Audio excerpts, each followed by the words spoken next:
السلام عليكم ورحمة الله. أهلا بكم من جديد في كودك، والنهاردة هناخد نظرة سريعة على المشروع اللي هنشتغل عليه. هو مشروع بسيط ولكن فيه كل التفاصيل اللازمة انك تفهمها علشان تكون محترف في ديجانجو بإذن الله. هنتعلم فيه الأساسيات اللي هتبني عليها المعرفة اللي جاية. كل حاجة هتكون واضحة وبسيطة جدا في خلال الكورس بإذن الله، فما تقلقش. أنا بس عاوزك تاخد نظرة سريعة على المشروع وعلى المنتج اللي احنا هنوصل له في الآخر. هيبدأ دي معانا الصفحة الأولى. الموقع اسمه ماي بلوج، ده كله على اللوكال سيرفر. أنا مش رافع حاجة على النت لحد دلوقتي. هنشوف الكلام ده كله مع بعض بإذن الله في الصفحة الأولى في ماي بلوج. اللي هيهمنا دلوقتي ان احنا في عندنا حاجة اسمها كاتيجوريز. دي كاتيجوريز بتاعة البوستس اللي هتتحط، وانا ضايف هنا 3 بوستس في اول صفحة.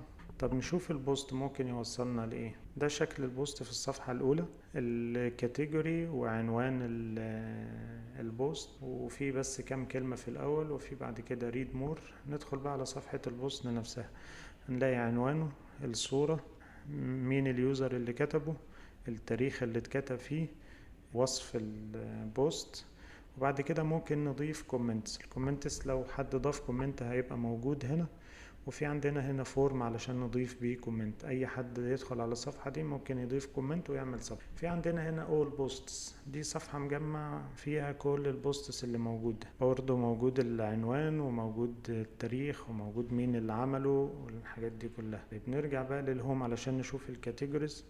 الكاتيجوريز عندنا متقسمة، لو دخلنا على اي حاجة هيظهر لنا البوستس اللي موجودة في الكاتيجوري دي بس. يعني ده حاجة غير الاول بوستس. اول بوستس بتظهر كل البوستس، انما الكاتيجوري بتظهر بس البوستس اللي ليها علاقة بالكاتيجوري دي. دلوقتي هندخل على اخر حاجة هنشوفها معانا في الفيديو النهاردة، الا وهي صفحة الادمن بانل.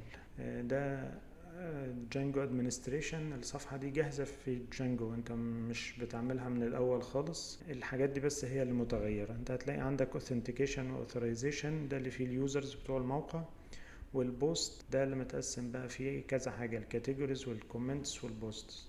هنتعلم كل الحاجات دي مع بعض بإذن الله. ده كده احنا اخدنا نظرة سريعة على المشروع بتاعنا، وهنتعلم في خلال المشروع ده كل الاساسيات زي ما قلت الخاصة بجانجو، علشان تقدر تبني مشروع صغير خالص زي ده او مشاريع كبيرة جدا.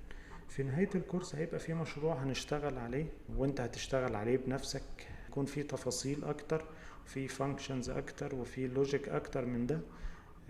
هديلك كل التفاصيل وانت تبني المشروع واحدة واحدة بإذن الله. اشوفكم على خير الفيديو اللي جاي. سلام.